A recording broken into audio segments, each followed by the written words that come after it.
Hello dear students, welcome to फ्यूके education. I am Deepali Khare और स्वागत है आपका नई नेक्स्ट सीरीज में जो है very short answer type. Chapter हमारा चल रहा है चैप्टर 6 नियुक्तिकरण, स्टाफिंग जिसको हम बोल रहे हैं।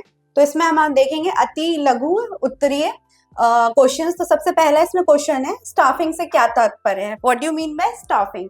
तो हमने क्या बोला, स्टाफिंग एक प्रबंधक कार्य है। ठीक है, इसको हमने एडमिनिस्ट्रेटिव वर्क बोला है, जिसमें मैनेजमेंट वर्क है, जिसमें संगठन के लिए उपयुक्त उम्मीदवारों को उनके कौशल और ज्ञान का मूल्यांकन करके नियुक्त करना है। ठीक है, choosing the right person for the right job, जो सबसे उपयुक्त व्यक्ति है उस पद के हिसाब से। जैसे हम मैनेजर की पोस्टिंग कर रहे हैं तो उसका हम कौशल या ज्ञान देखेंगे, उसका मूल्यांकन करेंगे कि उसके पास डिग्री कौन सी है, एक्सपीरियंस एमबीए की डिग्री वो होल्ड करता है कि नहीं, उसके पास वो एक्सपीरियंस है कि नहीं।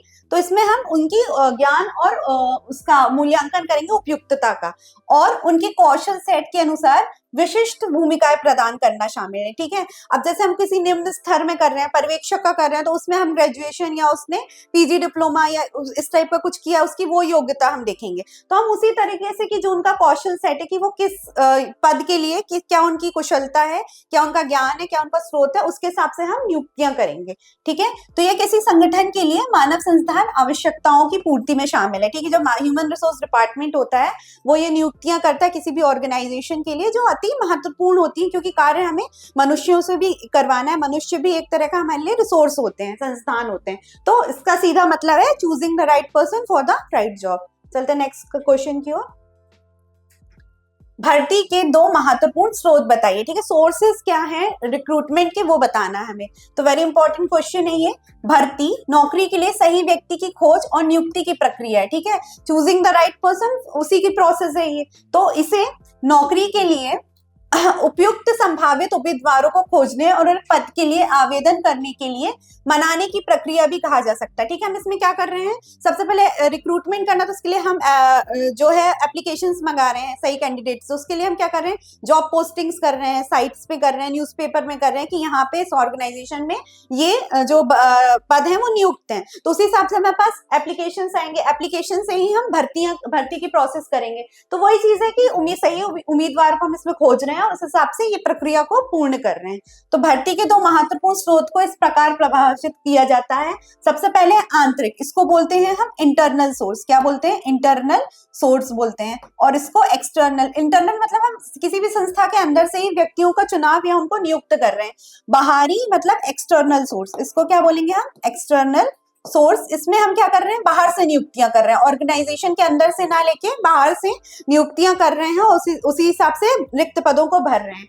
तो आंतरिक स्रोत संगठन के भीतर भर्ती है, मतलब आप ऑर्गेनाइजेशन के अंदर ही क्या कर रहे हो, भर्तियां कर रहे हो, के स्रोत को संवर्धित करते हैं। इसका मतलब है कि किसी भी रिक्त को संगठन में काम कर रहे किसी मौजूदा कर्मचारी द्वारा भरा जा सकता है। जैसे एक पोस्ट अपर की कोई रिटायर हुआ अपर लेवल से, तो उसको उसकी जो रिक्तियां हैं या उसको भरने के लिए हमने क्या दिया, प्रमोशन। निचले मिडिल वाले को अपर पोस्ट में दे दिया, उसको हाई कैडर का प्रमोशन दे दिया, सीईओ नियुक्त कर दिया बोर्ड, उसके एक्सपीरियंस या परफॉर्मेंस के हिसाब से। तो हमने यहाँ बाहर से नियुक्तियां नहीं की, हमने यहाँ संस्थान के अंदर से ही नियुक्तियां की। अब है भर्ती के ब्रह्मांड स्रोतों में एजेंसियों के माध्यम से या प्रत्यक्ष नियुक्तियां स्वत आयोजित करने का नए उम्मीदवार को नियुक्त करना शामिल। इसमें हम क्या कर रहे हैं कि जब हम ऑर्गेनाइजेशन के बाहर से ले रहे हैं व्यक्ति, तो हम कंसल्टेंसी सर्विसेज होती हैं, उसमें भी क्या है, वो सही व्यक्ति से टाई अप्स करवाते हैं। ऑर्गेनाइजेशन की ऐसे एजेंसियों से टाई अप होते हैं जो सही उम्मीदवार संस्था को देते हैं, या फिर हम उनको रिक्तियां निकाल के डायरेक्ट रिक्रूटमेंट इंटरव्यू के द्वारा उसकी भर्ती कर रहे हैं। तो ये हमारे बाहर स्रोतों में से है, जब हम अंदर से नहीं कर रहे हैं, बाहर से ले रहे हैं, क्योंकि वहां उपयुक्त व्यक्ति नहीं है, या जो भी हमको लगता है कि जब हमें बाहरी स्रोतों की नीड है तो हम उसमें एडवर्टाइजमेंट देके या जो एजेंसियां हैं उनसे टाई अप्स करके नियुक्तियां कर सकते हैं। चलते हैं हम नेक्स्ट क्वेश्चन की ओर। एक फैक्ट्री के कर्मचारी नई मशीन पर बार बार काम करने में असमर्थ है। ठीक है, कोई फैक्ट्री, उसमें जो न्यू टेक्नोलॉजी आई मशीन्स, उसमें वो बार बार काम करने में कैपेबल नहीं है और हमेशा सुपरवाइजर की मदद मांगते हैं। जो उनके सुपरवाइजर या हेड है उनको हेल्प चाहिए रहती है। सुपरवाइजर उनके बार बार फोन करने से बहुत अधिक बोझिल हो जाता है। उपाय बताइए। तो क्या सुपरवाइजर के पास एक्सेसिव वर्क ऑलरेडी है, तो बार बार अगर उसको वो हर कार्य के लिए कांटेक्ट करेंगे तो उसका काम क्या है, बोझिल हो जाएगा। तो इसका उपाय बताइए। तो मशीनों के इस्तेमाल के बारे में श्रमिकों को उचित प्रशिक्षण, सबसे पहले यहाँ इन्हें क्या देना है, हमें प्रॉपर ट्रेनिंग देना है। ट्रेनिंग अगर हम देंगे कि नई तकनीकों को कैसे यूज करना है तो वो आसानी से ये कार्य कर सकेंगे। इस स्थिति को नियंत्रित किया जा सकता है, ठीक है। इस तरीके से अगर हम उनको प्रशिक्षण दे रहे हैं मशीन चलाने का, यूजर फ्रेंडली है, टेक्नोलॉजी फ्रेंडली बना रहे हैं, तो वो आसानी से कोई भी मशीन ऑपरेट कर सकते हैं। इससे उनका आत्मविश्वास और कौशल बढ़ेगा, क्या है, कॉन्फिडेंस आएगा, और साथ ही काम में देरी नहीं होगी और काम तेजी से होगा। तो जो बार बार फोन करने की या जिसकी भी दिक्कत आ रही थी, ये बाधा आसानी से दूर हो जाएगी। हम उनको प्रॉपर ट्रेनिंग देंगे, टेक्नोलॉजी फ्रेंडली बनाएंगे, तो उनके अंदर आत्मविश्वास, कॉन्फिडेंस और कौशल कैपेसिटी अपने आप बढ़ेगी। तो ये इस तरीके से, इस कंडीशन से हम निपट सकते हैं। चलते हैं नेक्स्ट स्लाइड पे। उत्पाद की गुणवत्ता मानकों के अनुरूप नहीं है, ठीक है। जो प्रोडक्ट है वो अपनी क्वालिटी के अनुरूप नहीं है। जांच में पाया गया कि अधिकांश श्रमिकों को मशीनों के उचित संचालन की पूरी जानकारी नहीं है। तो जो इसमें जांच हुई, चेकिंग हुई, उसमें पाया गया कि एम्प्लॉयज उनको प्रॉपर नॉलेज नहीं है उसको ऑपरेट करने का, पूरी जानकारी नहीं है। तो मानकों के अनुरूप उत्पाद की गुणवत्ता में सुधार करने का तरीका क्या हो सकता है, ठीक है। तो हम जो कमियां आ रही हैं प्रोडक्ट में, उसको दूर करने के लिए क्या इसका मेजर हो सकता है। तो चलिए देखते हैं। कर्मचारियों को प्रशिक्षण देकर उत्पाद की गुणवत्ता में सुधार किया जा सकता है। तो यहाँ किस चीज की कमी है, ट्रेनिंग। तो हम अगर यहाँ ट्रेनिंग प्रोवाइड कर रहे हैं, ट्रेनिंग देके हम प्रॉपर उत्पादन की जो क्वालिटी है उसमें सुधार कर सकते हैं कि वो उत्पाद बनाने के लिए प्रेरित होंगे तो अच्छे से अच्छा उत्पाद बना सकते हैं। यह जांच ट्रेनिंग हो सकती है, ठीक है। हम क्या कर रहे हैं, उनको चेकिंग कर सकते हैं कि जांच की, जैसे पर्यवेक्षण स्तर पे क्या होती है, जांच होती है, तो जांच के लिए हम इसको ट्रेनिंग दे सकते हैं, जहां एक मास्टर वर्कर होगा, ठीक है, एक उनका हेड होगा, जिसकी भूमिका कर्मचारियों को मशीनरी में उपयोग में प्रशिक्षित करना होगा। यहाँ क्या है, एक हेड बना देंगे हम, पर्यवेक्षक या वो यूजर फ्रेंडली बनाएगा जो लेबर्स है हमारे, उनको मशीन ऑपरेट्स करने के लिए या उससे रिलेटेड जो टेक्निकल नॉलेज है वो प्रदान करने के लिए। कर्मचारी व्यक्तिगत रूप से काम करने में पहले कुछ समय के लिए मास्टर वर्कर के मार्गदर्शन में सीखें। जब हम ट्रेनिंग प्रोवाइड करते हैं तो एक हेड होता है, वही कुछ ना कुछ ट्रेनिंग देता है, फिर हम उससे प्रैक्टिस कराता है, तब वो कुशल हो पाते हैं। तो उनके अंदर वो ट्रेनिंग प्राप्त कर सकते हैं और अभ्यास कर सकते हैं, ठीक है, बार बार रिपीटिशन करके अभ्यास कर सकते हैं। इस प्रकार का प्रशिक्षण किसी कर्मचारी को कुशलता से काम करने में मदद करता है। तो इनकी ये किसी भी एम्प्लॉय की कैपेबिलिटी बढ़ाएगा। तो जो चाहिए उनको ट्रेनिंग चाहिए, एक मास्टर चाहिए, उसके अंदर वो अभ्यासरत रहें या बार बार उस चीज की प्रैक्टिस करें, तो उनको वो ये जो मानक हैं या मानकों की कमी दूर करने में उपयोगी साबित होगा। चलते हैं नेक्स्ट स्लाइड पे। किसी फैक्ट्री में काम करने वाले कर्मचारी हाईटेक मशीनों की जानकारी के अभाव में बेकार बैठे, ठीक है। हाईटेक मतलब हाई टेक्नोलॉजी की कोई भी मशीन है तो वो उनको वो ऑपरेट करना नहीं आता या कैसे चलाना उसकी जानकारी के अभाव में, कि उनको प्रॉपर नॉलेज नहीं है।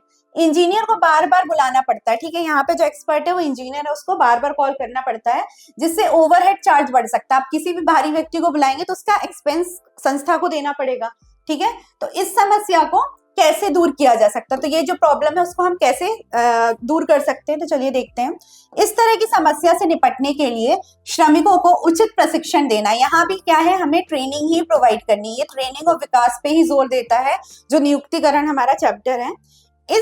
इन श्रमिकों को वेस्टिबल प्रशिक्षण दिया जा सकता है, ठीक है। वेस्टिबल से रिलेटेड आप कोई भी ट्रेनिंग प्रशिक्षण दे रहे हो कि अभाव जो है उसको आप प्रभाव में बदलिए, तो इस तरह का प्रशिक्षण जिससे इंजीनियर के बार बार आने की जरूरत नहीं पड़ेगी। ओवरहेड कॉस्ट बढ़ रहा है कि आप किसी भी बाहर व्यक्ति की सेवाएं लोगे तो वो संस्था ही चुकाएगी वो कॉस्ट। तो इससे क्या है, जो हमारे एम्प्लॉयज है उनको भी हम एक तरीके की सैलरी या कुछ इंसेंटिव दे रहे हो बाहर से भी, तो ये कंपनी के लिए क्या है, कॉस्टली हो सकता है। तो वेस्टिबल प्रशिक्षण एक तरह का प्रशिक्षण, अब इन्होंने बताया कि वेस्टिबल प्रशिक्षण क्या है, जिससे श्रमिकों को डमी मशीनों पर अभ्यास कराया जा सकता है। सबसे पहले वो अभी अभाव है उनको, तो हम जैसे डमी दे रहे हैं कि आप प्रैक्टिस करके देखिए और फिर उस चीज को ऑपरेट कीजिए। तो डमी प्रशिक्षण है, जो औद्योगिक उपकरणों के मॉडल होते हैं, ठीक है, जो इंडस्ट्रियल प्रोडक्ट्स होते हैं उनके ये मॉडल है। डमी मतलब आप उसमें जाके ट्रेंड होइए, खुद से अभ्यास करिए, जिन पर श्रमिकों को काम करने की जरूरत होती है, जिसपे वो काम कर सकते हैं। एक बार जब उन्हें पर्याप्त अनुभव मिल जाता है तो श्रमिकों को काम करने के लिए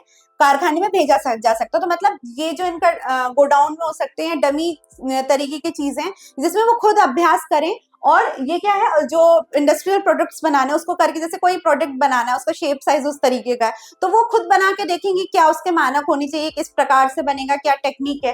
तो फिर जब उसमें ट्रेंड हो जाए तब हम इनको प्रशिक्षण देकर कार्यस्थल पर भेज सकते हैं। चलते हैं नेक्स्ट की ओर। तो सबसे पहले है लघु, अब इसमें हम कवर करेंगे शॉर्ट आंसर टाइप।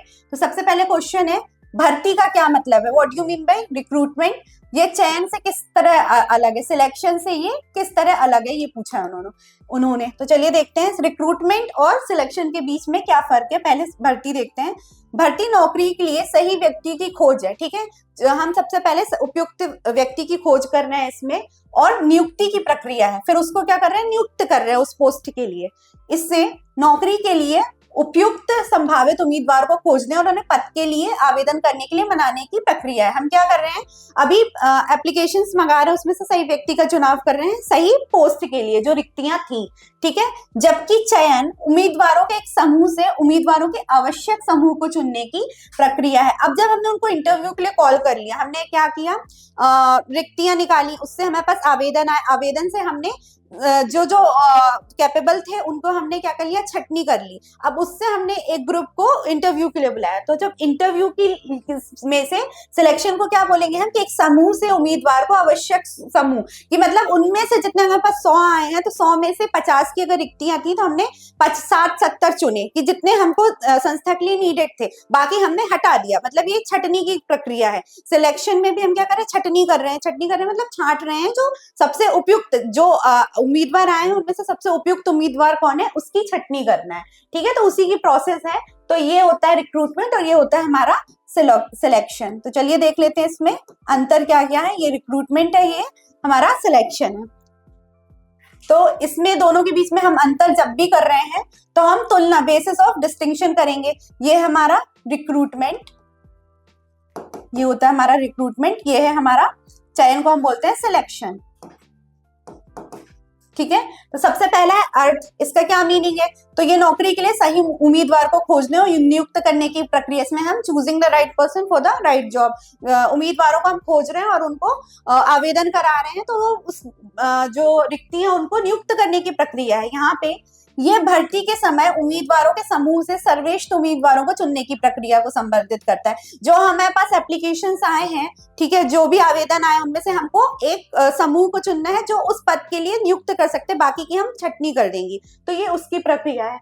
सेकंड देखते हैं अनुक्रम। ये स्टाफिंग का दूसरा चरण है। ये स्टाफिंग का, पहले तो हमने, पहला चरण क्या है कि हमने रिक्तियां दी, तो रिक्तियों से आवेदन है, तो ये दूसरा चरण है। जबकि ये स्टाफिंग का तीसरा चरण है और ये भर्ती के बाद आता है। तो ये रिक्रूटमेंट के बाद आएगा सिलेक्शन और ये तीसरा चरण है।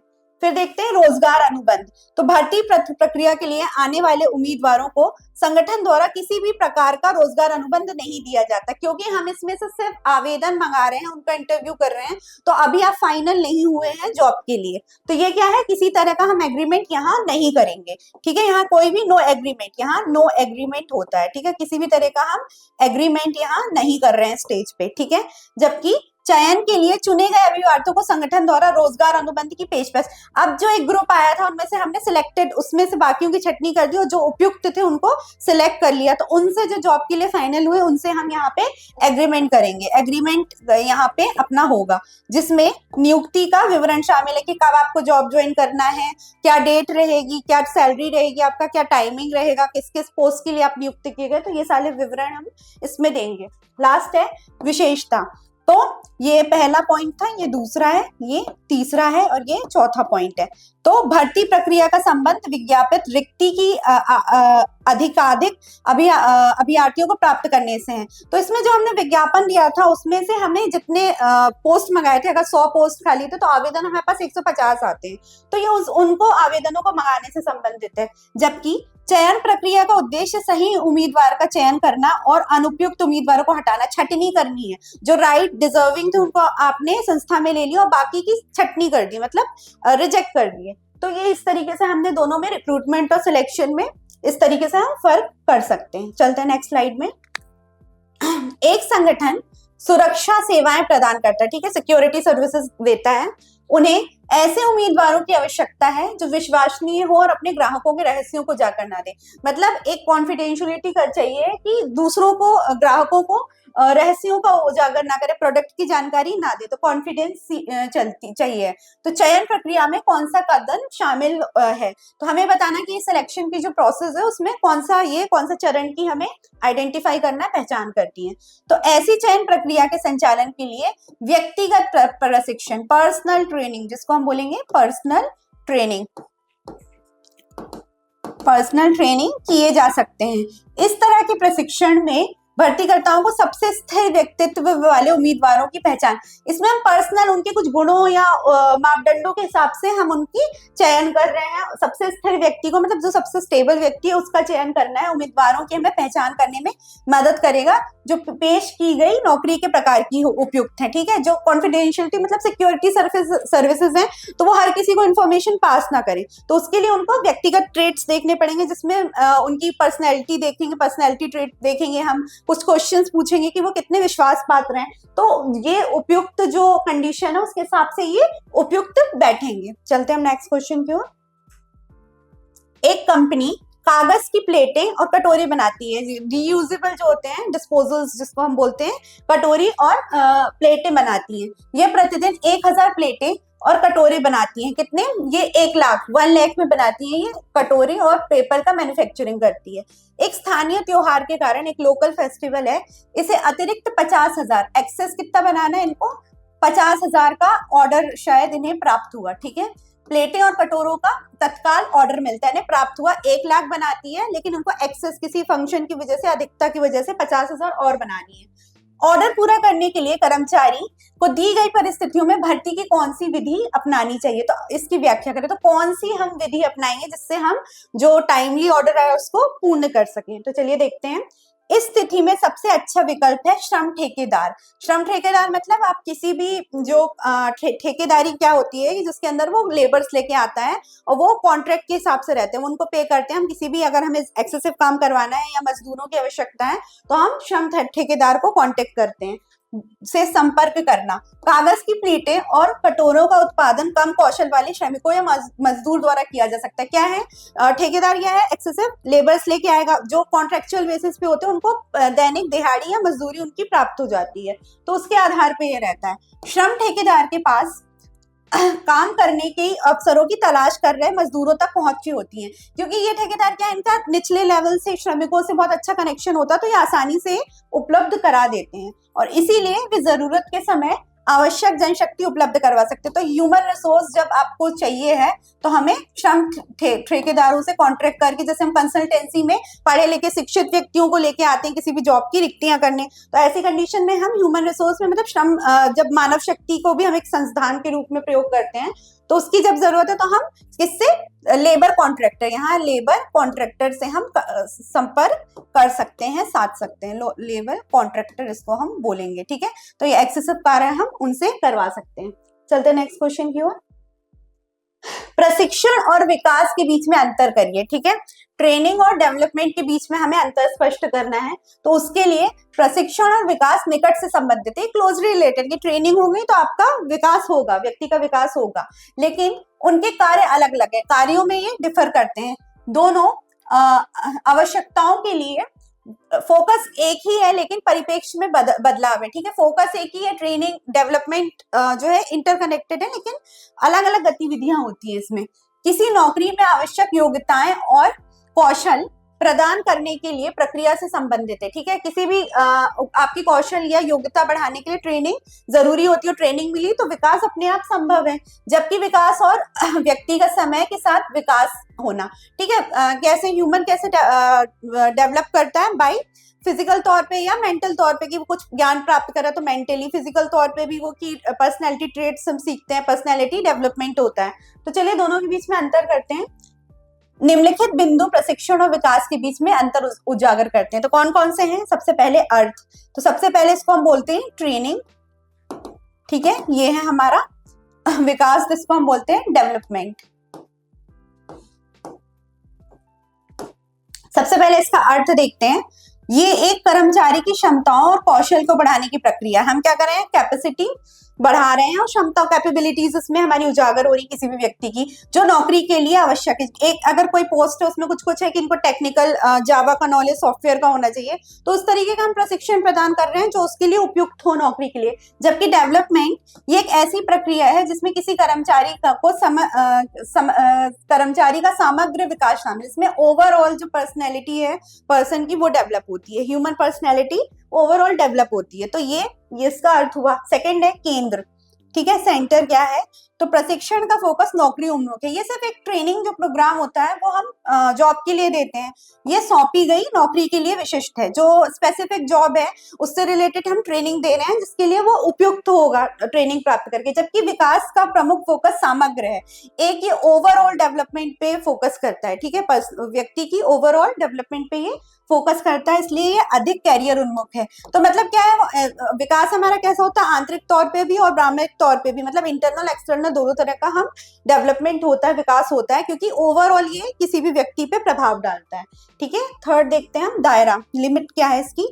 प्रशिक्षण का दायरा सीमित है, ये लिमिटेड है क्योंकि यह केवल इस बात पर केंद्रित है कि किसी व्यक्ति को सौंपे गए कार्य में कुशल कैसे बनाए, हम कितना कैपेबल बना सकते हैं, जो जॉब नीड है उसके हिसाब से हम किस प्रकार से ट्रेनिंग प्रोवाइड कर सकते हैं। विकास का दायरा व्यापक है, ये क्या है, अनलिमिटेड है। यहाँ क्या है, ये अनलिमिटेड है क्योंकि यह व्यक्ति के व्यक्तिगत के विकास पर केंद्रित है। ठीक है, ये ओवरऑल पर्सनैलिटी डेवलपमेंट, ये दोनों तरह से हमें किसी भी पर्सन को अंदर और बाहरी तौर पे इफेक्ट करता है, तो ये ओवरऑल डेवलपमेंट पे फोकस करता है। प्रशिक्षण को विकास प्रक्रिया एक हिस्सा माना जाता है। ठीक है, प्रशिक्षण को विकास प्रक्रिया मतलब ये क्या है, ये ट्रेनिंग का ही एक पार्ट है विकास, लेकिन ये ओवरऑल इफेक्ट करता है। चलिए देखते हैं नेक्स्ट स्लाइड। भर्ती के आंतरिक स्रोतों और अधिक किफायती क्यों माना जाता है। ठीक है, जो अंदर के स्रोत है उसको लेस कॉस्टली क्यों माना जाता है, तो चलिए देख लेते हैं। भर्ती के आंतरिक स्रोतों में संगठन में किसी नए पद के लिए मौजूदा कर्मचारी का चयन करना शामिल है। भर्ती क्या है, हम इंटरनल सोर्स से कर रहे हैं, तो उसी संस्था में से किसी भी व्यक्ति का चुनाव कर रहे हैं उस पद के लिए। भर्ती का तरीका या तो स्थानांतरण या पदोन्नति, हम क्या कर रहे हैं, जो एग्जिस्टिंग एम्प्लॉइज है ऑर्गेनाइजेशन में, या तो हम उसको ट्रांसफर कर रहे हैं, कहीं बहुत सारी ह्यूमन रिसोर्स अधिकता है, कहीं रिक्तता है, काम ज्यादा है लेकिन व्यक्ति एक दो है, तो हम क्या कर सकते हैं, ऐसी कंडीशन में हस्तांतरण कर सकते हैं, या पदोन्नति, ऊपर की पद खाली हुए अपर लेवल के, तो हमने एक्सपीरियंस देखा, किसी निचले व्यक्ति का परफॉर्मेंस देखा और उसको एक ऊपर लेवल का प्रमोशन दे दिया, के माध्यम से होता है। इसे अधिक किफायती माना जाता है। इसे क्यों है कि लेस कॉस्टली है, क्योंकि इससे समय और धन की बचत होती है। समय और धन जैसे टाइम और जो हमारा कॉस्ट है, मनी है, वो दोनों बच रहा है। क्यों, क्योंकि अगर हम कहीं बाहर से करेंगे तो हमें पहले एडवर्टाइजमेंट देना है, फिर उसमें से इंटरव्यू कंडक्ट करवाने हैं, आवेदन आएंगे, फिर उसमें से छटनी, तो ये एक्सपेंसिव प्रक्रिया होती है इन कंपैरिजन टू इंटरनल। इसमें लेस बचत होती है धन और समय की। तो बाहरी भर्ती की तुलना में भर्ती प्रक्रिया इतनी व्यापक नहीं है। ठीक है, तो कर्मचारियों के प्रशिक्षण पर कोई खर्च नहीं होगा। इसमें क्या है, प्रशिक्षण भी आप दे रहे हो तो इंटरनल सोर्स से ही दे रहे हो, व्यक्ति आ जाते हैं, ट्रेनिंग प्रोवाइड कर रहे हो, ऑन द जॉब ट्रेनिंग्स हो जाती हैं जो कि लागत कुशल है, जो भी कॉस्ट फ्रेंडली है अपनी, इसलिए इन तरीकों से ये किफायती है। तो इसलिए जो बाहरी जो एक्सटर्नल सोर्स है उससे इंटरनल सोर्स बहुत किफायती, समय और धन की लागत की बचत होती है, तो इसलिए किफायती है। चलते हैं नेक्स्ट स्लाइड पे। So thank you very much for watching. अगर आपको ये सीरीज पसंद आई हो तो लाइक करें, शेयर करें, कमेंट करें और जुड़े रहें हमारे साथ नेक्स्ट सीरीज की ओर, जो है long answer type questions. Thank you very much.